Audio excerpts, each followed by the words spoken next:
నమస్తే, welcome to spotlight.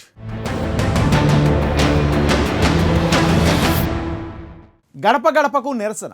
అవును, మీరు వింటున్నది నిజమే. జగన్ సర్కార్ తలపెట్టిన గడప గడపకు వైసీపీ కార్యక్రమానికి నిరసన సెగలు తగులుతున్నాయి. ప్రజా సమస్యలపై నాయకులను జనం ఎక్కడికక్కడ నిలదీస్తున్నారు. నవరత్నాలు లాంటి కార్యక్రమాన్ని అమలు చేస్తున్న ప్రజలు పూర్తి స్థాయిలో సంతృప్తి చెందడం లేదు. ఎన్నికలప్పుడు కనబడి మళ్ళీ ఇన్నేళ్లకు కనపడతారా అంటూ ఆగ్రహం వ్యక్తం చేస్తున్నారు. దీంతో నియోజకవర్గాల్లో తిరగడానికి వైసీపీ ఎమ్మెల్యేలు వణికిపోవాల్సిన పరిస్థితి కనిపిస్తోంది. క్రమంగా వైసీపీ సర్కార్ గ్రాఫ్ పడిపోతుందా? గడప గడపకు తిరుగుతున్న వారికి చేదు అనుభవాలు తప్పడం లేదా?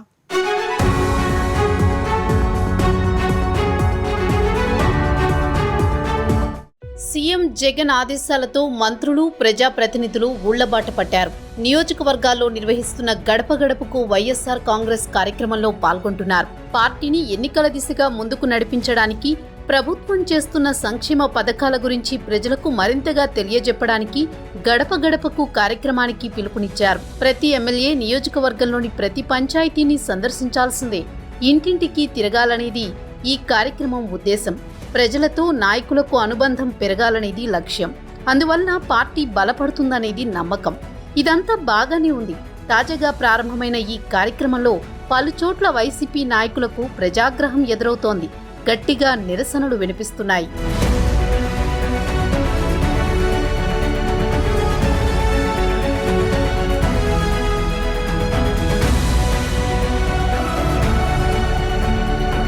గత ఎన్నికల్లో ప్రభంజనం సృష్టించిన వైఎస్ఆర్సీపీ ఆంధ్రప్రదేశ్లో దాదాపుగా స్వీప్ చేసేసింది. కాకపోతే ఆ 24 నియోజకవర్గాల్లో మాత్రం ఎందుకనో విక్టరీ కొట్టలేకపోయింది. అందుకే ఇప్పుడు కొత్త టార్గెట్ పెట్టుకుంది. లాస్ట్ టైం మిస్ అయిన స్థానాల్ని కూడా చేజిక్కించుకునేలా కొత్త స్కెచ్ వేసింది. ఏపీలోని 175 స్థానాలకు గాను గత ఎన్నికల్లో ఏకంగా 151 సీట్లు గెలిచిన వైసీపీ ప్రత్యర్థులకు 24 స్థానాల్లో మాత్రమే ఛాన్స్ ఇచ్చింది. అందులో 23 టీడీపీ, 1 స్థానం జనసేన గెలుచుకుంది. ఆ 24 మంది ప్రతిపక్ష ఎమ్మెల్యేల్లోనూ కొందరు అధికార పార్టీకి మద్దతుగా మారిపోయారు. అది వేరే విషయం. అయితే ఆ 24 స్థానాలు ఎందుకు ఓడిపోయాం, అవి కూడా గెలిచేస్తే ఓ పనైపోతుంది కదా అనే అంశంపై ఫోకస్ పెట్టింది వైసీపీ హైకమాండ్. ఈసారి ఆ స్థానాలు కూడా తమ ఖాతాలో వేసుకోవాలని కంకణం కట్టేసుకున్నట్టే కనిపిస్తోంది. అందుకే ఓడిన 24 నియోజకవర్గాలపై ప్రత్యేక దృష్టి పెట్టిన జగన్ ఈసారి ఎలాగైనా గెలవాలనే పట్టుదలతో ఉన్నారు. గడప గడపకు వైఎస్ఆర్ కాంగ్రెస్ కార్యక్రమం సందర్భంగా ఆ నియోజకవర్గాలకు ఇన్ఛార్జీల విషయంలోనూ అధిష్టానం క్లారిటీ ఇవ్వనుంది. వాటిలో కొన్ని నియోజకవర్గాలకు సంబంధించి బలమైన నేతలకు ఇన్ఛార్జీలుగా బాధ్యతలు అప్పగించింది. మొన్నటికు మొన్న జరిగిన ఓ సమావేశంలో 175కు 175 సీట్లు ఎందుకు గెలవలేం అంటూ కూడా జగన్ పార్టీ శ్రేణులకు ప్రశ్న వేశారు. లాస్ట్ టైం 151 వస్తే దానికన్నా 151 వస్తే 151 ఖచ్చితంగా ఈసారి కూడా రావాలి కానీ తగ్గకూడదు కదా. దానికోసం ఖచ్చితంగా అందరం కష్టపడితే ఖచ్చితంగా జరుగుతుంది. ఎందుకు జరగకూడదు? పోయి 151 కాకుండా 175 కూడా ఎందుకు రాకూడదు? ఎందుకు రాకూడదు? లాస్ట్ టైం కుప్పం రాలే మనకు. ఈసారి కుప్పం మున్సిపాలిటీ గెలిచినాము, కుప్పం లోకల్ బాడీస్ గెలిచినాం. లాస్ట్ టైంకు ఈసారికి తేడా లేదా? Why not? Every constituency is a unit by itself. ఆ constituency which is a unit by ఇట్ సెల్ఫ్లో జరగాల్సింది జరగాల. పార్టీ పరంగా జరగాల్సిన యాక్టివిటీస్ పరంగా, గవర్నమెంట్ పరంగా మనం చేసిన మంచిని ఎఫెక్టివ్గా తీసుకొని పోవడంలో పరంగా, ప్రజలను ఎడ్యుకేట్ చేయడం పరంగా అన్నీ జరగాల్సినవి కరెక్ట్గా జరగాల. జరిగినాయనంటే ఎందుకు 175కి ఎందుకు రాకూడదు? ఎక్కడ సమస్యలున్నాయో తెలుసుకుని వాటికి పరిష్కారం చూపించి ప్రజల్లో మరింత బలం పెంచుకోవాలన్న ఆలోచన సరైనదే. అయితే 3 ఏళ్ల తర్వాత ప్రజల ముంగిటకు వస్తున్న వైసీపీ ప్రజాప్రతినిధులు, నాయకులకు మాత్రం ప్రజలు చుక్కలు చూపిస్తున్నారు. కర్నూలు జిల్లాలో గడప గడపకు వైసీపీ కార్యక్రమంలో ప్రజలు నేతలను నిలదీస్తున్నారు. సమస్యలపై ప్రశ్నల వర్షం కురిపిస్తున్నారు. ఆదోని మండలం విరుపాపురం గ్రామంలో గడప గడపకు మన ప్రభుత్వం ప్రోగ్రాంలో ఎమ్మెల్యే సాయి ప్రసాద్ రెడ్డి పాల్గొన్నారు. మా ఇంటికి రావద్దంటూ ఎమ్మెల్యేని ఓ మహిళ నిలదీశారు. మా సమస్యలు మీకు చెప్పే కంటే గోడకు చెప్పడమే మేలని నిట్టూర్చిందావిడ. మా ఇంటికి మీరు రావద్దని ఎమ్మెల్యే సాయి ప్రసాద్ రెడ్డి ఎదురుగానే నమస్కారం చెప్పి నిరసన తెలిపింది. నీ సమస్య ఏమైనా ఉంటే చెప్పు అని ఎమ్మెల్యే అడిగినా కూడా నీకు చెప్పను అంటూ ఆ మహిళ సమాధానమిచ్చింది. ఎమ్మెల్యే చేసేదేమీ లేక అక్కడి నుండి వెనుతిరిగారు.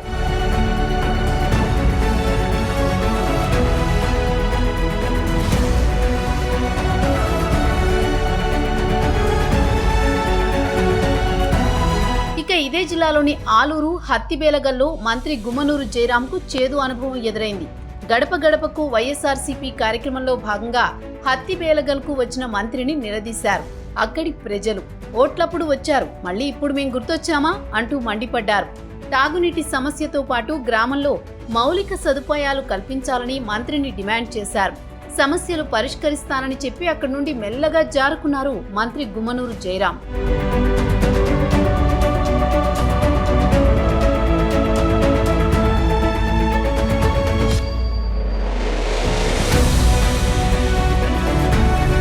గుంటూరు జిల్లా సత్తెనపల్లి నియోజకవర్గంలో గడప గడపకు కార్యక్రమాన్ని నిర్వహించారు. ఈ కార్యక్రమంలో మంత్రి అంబటి రాంబాబు పాల్గొన్నారు.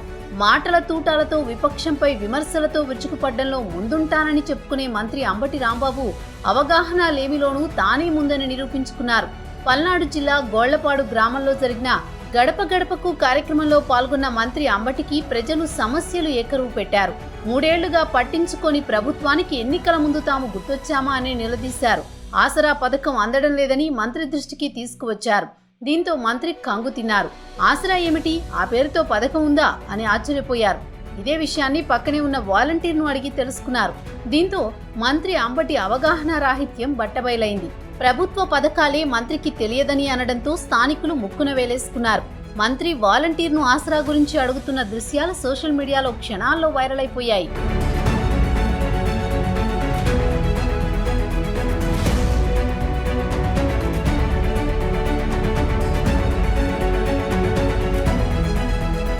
ప్రతి ఇంటికి సంక్షేమ పథకాల ద్వారా లబ్ధి చేకూరుస్తున్నామని, ఎలాగోలా డబ్బులు పంచుతున్నామని, ప్రజల నుంచి ఆత్మీయ స్వాగతాలు లభిస్తాయని వైసీపీ నేతలు కలలు కన్నారు. కానీ వాస్తవ పరిస్థితి అందుకు విరుద్ధంగా ఉంది. మా ఇంటికి మీరు రావద్దు, మీకు చెప్పినా ఒకటే, ఆ గోడకు చెప్పినా ఒకటేనంటూ ప్రజలు తిరస్కరిస్తూ ఇళ్ల తలుపులు వేసుకుని నిరసన తెలుపుతున్నారు. అయితే ఈ పరిణామాలతో అధికార పార్టీ ప్రజాప్రతినిధులు ఉక్కిరి బిక్కిరైపోతున్నారు. అలాగని కార్యక్రమం నిలిపివేస్తే అధిష్టానం ఆగ్రహిస్తుందని భయపడుతున్నారు. ఇప్పటికే సర్వేల పేరిట తెగ హడావిడి చేస్తుండటంతో ఎక్కడ వెనుకబడిపోతామోనన్న భయం వారిని వెంటాడుతోంది. అందుకే తమకు సురక్షితంగా ఉండే గ్రామాలను ఎంపిక చేసే పనిలో నేతలు పడ్డారు. అయితే ప్రజల నుంచి వస్తున్న వ్యతిరేకతపై ప్రభుత్వం కొత్త పల్లవి అందుకుంటోంది. నిరసన వ్యక్తం చేస్తున్న వారు తొలుత టీడీపీ శ్రేణులేనని చెప్పుకొచ్చింది. తాజాగా మాత్రం సంక్షేమ పథకాలకు అర్హత లేకపోవడంతో పొందలేకపోయారని, అటువంటి వారే నిరసనలకు దిగుతున్నారని చెబుతున్నారు. మీడియాలో విస్తృత ప్రచారం కావడంతో కవర్ చేసేందుకు సజ్జల రామకృష్ణారెడ్డి రంగంలోకి దిగారు. ఎప్పట్లాగే మీడియా ముందుకు వచ్చారు. నిరసనలు చేస్తున్న వారికి పథకాలు అందని మాట నిజమే, కానీ వారెవరూ అర్హులు కాదని తేల్చారు. అర్హత లేని వాళ్లు కూడా పథకాలు కావాలని డిమాండ్ చేస్తున్నారని సజ్జల చెబుతున్నారు. అయితే నిరుపేదలు కూడా సాధించలేనంత అర్హతా ప్రమాణాలు నిర్దేశించారా అంటూ విపక్షాలు ప్రశ్నిస్తున్నాయి. ఈ 3 ఏళ్లలో మీ కుటుంబానికి ఇవి వచ్చాయని చెప్పి పర్ఫెక్ట్ డేటాతో వెళ్తున్నారు. ఇట్స్ నాట్ వేగ్గా ఏదో మేము అది చేస్తున్నాం ఇది చేస్తున్నాం అని చెప్పి మీకేమొచ్చినాయని చెప్తున్నారు. కాబట్టి వాళ్ళు ఎవరన్నా ఇట్లా రైజ్ చేస్తున్నారంటే వాళ్ళు సహజంగానే టీడీపీ ప్రోద్బలంతో ఆ పార్టీ కార్యకర్తలు కానీ అభిమానులు కానీ ఉంటారు. అక్కడక్కడ సిస్టంలో లోపాల వల్లనూ వాళ్ళ అపోహలతో ఉన్న వాటిని తొలగించడానికి కూడా గడప గడపకు ప్రోగ్రాం అనేది అందరినీ టచ్ చేయమని వాటిని సరిదిద్దుతూ ఉన్నాం. 2 ఏళ్లకు ముందే అసలు ఈరోజే మొదలు పెట్టుకోవడంలోనే మా ధీమా కనిపిస్తుంది పార్టీకి, ముఖ్యమంత్రి గారికి. మేము ఇంత చేస్తున్నాం కాబట్టి వీళ్ళు అక్కడక్కడ ఎత్తుకెళ్ళి కడుపు మంట తట్టుకోలేక ఫోటోలు వేసి నిరసన సెగలని చెప్తే ఆ నిరసన, ఆ సెగ వాళ్ళు క్రియేట్ చేసి వాళ్ళ కార్యకర్తల ద్వారా ప్రయత్నం చేస్తున్నది తప్పది.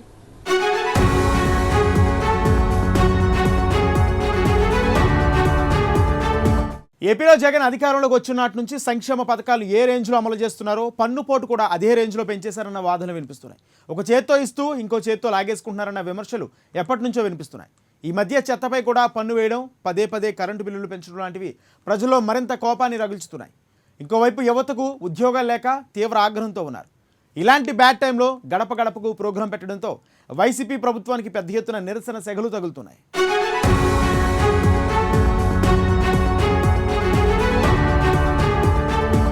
గడప గడపకు వైసీపీ అంటూ ప్రజల వద్దకు వెళ్లడానికి ఆ పార్టీ నేతల్లో జంకు కనిపించింది. అందుకే రాత్రికి రాత్రి గడప గడపకు వైసీపీ పేరును గడప గడపకు ప్రభుత్వం అంటూ మార్చేశారన్న వాదన వినిపిస్తోంది.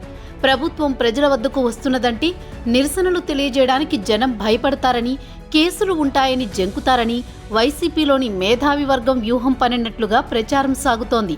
గడప గడపకు ప్రభుత్వం పేరుతో జనం వద్దకు వెళ్లే కార్యక్రమంలో పార్టీ నేతలే కాకుండా అధికారులను కూడా భాగం చేసింది. ఇలా అయితే జనం ఎక్కడైనా తిరగబడినా, నిలదీసినా కేసులు ఉంటాయని జనం భయపడతారని జగన్ అంచనా వేసినట్లుగా చెబుతున్నారు. అయితే ఈ వ్యూహం బెడిసి కొట్టింది. వైసీపీ ప్రభుత్వమైనా పార్టీ అయినా మాకొకటే, నిరసన అంటే నిరసనే అంటూ జనం ఎక్కడికక్కడ తిరగబడడం వైసీపీ అధిష్టానానికి షాక్ అని చెప్పొచ్చు. జనంతో పాటు కొన్ని చోట్ల వైసీపీ క్యాడర్ కూడా నిరసనలు తెలియజేసింది. చేసిన పనులకు 3 ఏళ్లుగా బిల్లులు రాలేదన్న ఆగ్రహం వారిది. కేవలం సంక్షేమ పథకాలు అందుకున్న వారిని తాము కరోనా సమయంలో కూడా అప్పులు చేసి మరీ సాయం చేశామని చెప్పి వారిని ఓటు బ్యాంకుగా ఉంచుకోవడమే లక్ష్యంగా జగన్ ఈ కార్యక్రమానికి శ్రీకారం చుట్టారని పరిశీలకులు విశ్లేషిస్తున్నారు.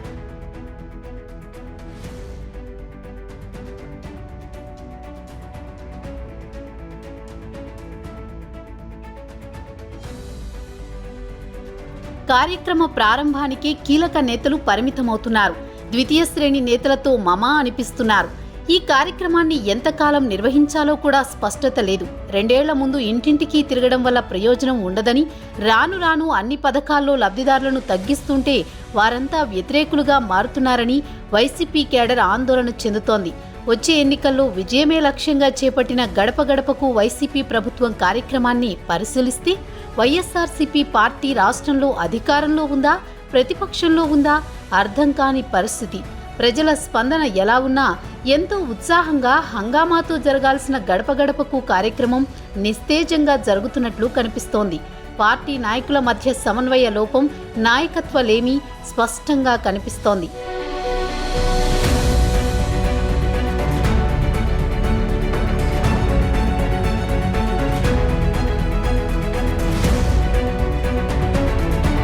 ముఖ్యమంత్రి వైఎస్ జగన్మోహన్ రెడ్డి ఆదేశాల మేరకు వైసీపీ ఎమ్మెల్యేలు, నాయకులు, మంత్రులు అందరూ కలిసికట్టుగా తమ తమ నియోజకవర్గాల్లో నిర్వహిస్తున్న గడప గడపకు వైఎస్ఆర్ కాంగ్రెస్ కార్యక్రమం అనేది వెరీ బ్యాడ్ టైమింగ్లో జరుగుతున్నట్లు తెలుస్తోంది. ఇలాంటి కార్యక్రమాలు జరుగుతున్నప్పుడు ప్రతిపక్షాలు పనిగట్టుకుని నిరసనలు తెలియజెప్పడానికి ప్రయత్నిస్తుంటాయి, ప్రేరేపిస్తుంటాయి. ఇదంతా రాజకీయ చదరంగంలో జరిగే సాధారణ తంతే. అలాగని నిరసనలు అన్నింటినీ విపక్షాలు ఖాతాలో వేసేసి ప్రభుత్వం దూసుకెళ్లిపోతే కుదరదు. కనీసం ఇలాంటి నిరసనల్లో కొంతమేరకైనా నిజమైనవి ఉన్నాయని గుర్తించాలి. వాటికి కారణాల్ని అన్వేషించి వీలైతే చక్కదిద్దగలగాలి. ఏమైనప్పటికీ చాలా బ్యాడ్ టైమింగ్తో ఈ కార్యక్రమం జరుగుతున్నట్టు కనిపిస్తోంది.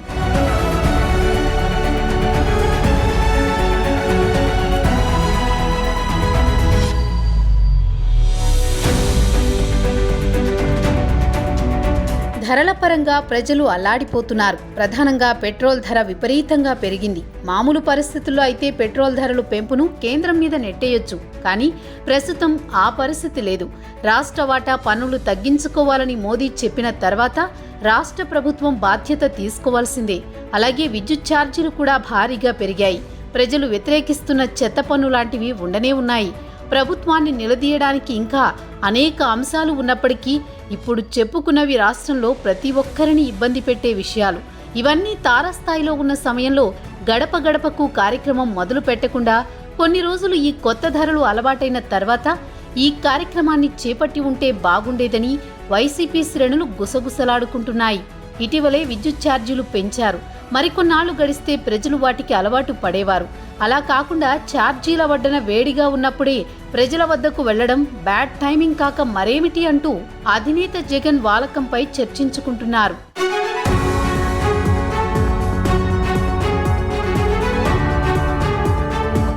ఏపీలో ఎప్పటికే ఎన్నికల మూడ్ కొట్టొచ్చినట్లు కనిపిస్తుంది. అందుకోసం అధికార పార్టీతో పాటు ప్రతిపక్షాలు కూడా జనంలోకి వెళుతున్నాయి. ఒకవైపు తాము చేసిన మంచిని వైసీపీ చెప్పుకుంటుంటే వైసీపీ పాలనలో లోపాలను జనం వద్దకు తీసుకుపోతున్నాయి టీడీపీ, జనసేనలు. ఇలాంటి పరిస్థితుల్లో ఏపీ పాలిటిక్స్ మరింత రంజుగా మారిపోయాయి. ఎందుకు రాజకీయ చదరంగంలో వైసీపీ ఎత్తులు పారేనా? వచ్చే ఎన్నికల్లో 175 సీట్లు గెలవాలన్న జగన్ కోరిక నెరవేరేనా?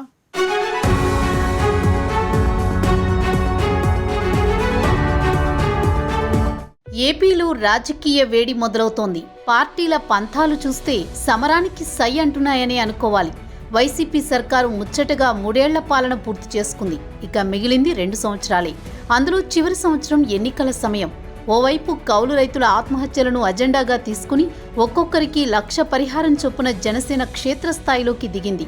పెంచిన పన్నులు, పెరిగిన ధరలను ప్రజల్లోకి తీసుకువెళ్లేందుకు టీడీపీ బాదుడే బాదుడు పేరుతో ప్రజల్లో తిరుగుతోంది. వైసీపీ పాలనపై పెద్ద ఎత్తున విరుచుకుపడుతూ ప్రజల్లో తిరుగుతున్నారు చంద్రబాబు. బాదుడే బాదుడు, బాదుడే బాదుడు, బాదుడే బాదుడు. ఏం పిల్లలు బాదుడే బాదుడు కదా, అక్కడ ఉన్నారు పిల్లలు. కరెంటు ఛార్జీలు బాదుడు. ఏం తమ్ముళ్ళు, మా బాదుడు మామూలుగా ఉండదు, వీరబాదుడు. మొన్న చూశారు ఏప్రిల్లో కరెంటు బిల్లుకి మే నెలలో కరెంటు బిల్లు చూశారా మీరు? షాక్ కొట్టిందా లేదా? మామూలుగా మే నెల కంటే ఏప్రిల్ కంటే మే నెలలో ఎంత? డబల్, రెండింతలు. అవునా కాదా? ఎవరైనా ఈ పని చేయగలుగుతారా? దానికి కూడా ధైర్యం ఉండాలి కదా. అలాంటి ధైర్యం ఉండే మూర్ఖుడు ఈ జగన్మోహన్ రెడ్డి అని చెప్పి మరొకసారి మీకు తెలియజేస్తున్నా. అంటే ఈ ప్రజల బాధలు పట్టవు, లెక్కలేనితనం, విచ్చలవిడితనం. ఏదో పోలీసులు పెట్టుకుంటే బెదిరిస్తే భయపడతామనుకుంటున్నాడు. కబద్దార్, జాగ్రత్తగా ఉండమని హెచ్చరిస్తున్నా. ఏపీలో సార్వత్రిక ఎన్నికలకు 2 ఏళ్ల ముందే రాజకీయాలు వేడెక్కాయి. జగన్ గేర్ మార్చాలంటూ వైసీపీ ప్రజాప్రతినిధులకు చేసిన సూచన, 175 సీట్లు కొట్టలేమా అంటూ చేసిన వ్యాఖ్యలు ఎంత సంచలనమయ్యాయో ప్రత్యేకించి చెప్పక్కర్లేదు. ఇప్పుడు గడప గడపకు ప్రోగ్రాం ద్వారా వచ్చే ఎన్నికల్లో 175 సీట్లు గెలవాలని టార్గెట్గా పెట్టుకుంది వైసీపీ. అయితే అలాంటి అద్భుతం జరగడం కష్టమే అన్నది పరిశీలకుల వాదన. 151 సీట్లను నిలబెట్టుకోవడం వైసీపీకి అంత తేలిక కాదు. రాష్ట్రంలో పొలిటికల్ ఈక్వేషన్స్ చాలా మారిపోయాయి, ముందు ముందు ఇంకా మారిపోతాయి. 3 ఏళ్ల పాలనలో వైసీపీ కేవలం సంక్షేమం మీదనే దృష్టి పెట్టింది. ఆ సంక్షేమ ఫలాలు జనానికి అందుతున్నాయని, అవి ఓటు బ్యాంకుగా పదిలమవుతుందని వైసీపీ నమ్ముతోంది. అయితే సంక్షేమ ఫలాలు ఇన్స్టెంట్ వ్యవహారాలు. వాటిని జనం ఎన్నికల వేళ లైట్ తీసుకుంటారని చెప్పడానికి చంద్రబాబు హయాంలో అమలైన సంక్షేమ పథకాలే నిదర్శనం. చంద్రబాబు కూడా ఉచిత పథకాలు గట్టిగానే అమలు చేశారు. అయినా టీడీపీకి 2019 ఎన్నికల్లో ఓటమి తప్పలేదు. అయితే బాబు హయాంలో లేని పన్నుపోటు జగన్ హయాంలో మరింతగా పెరిగిందని జనం వాపోతున్నారు. అన్ని ధరలు రెట్టింపు చేశారన్న అసంతృప్తి ప్రజల్లో రగులుతోంది. ఇలాంటి పరిస్థితుల్లో జగన్ మార్చాలనుకుంటున్న గేర్ మారుతుందా, లేదంటే ప్రజలు రివర్స్ గేర్ వేస్తారా అన్నది తేలాల్సి ఉంది.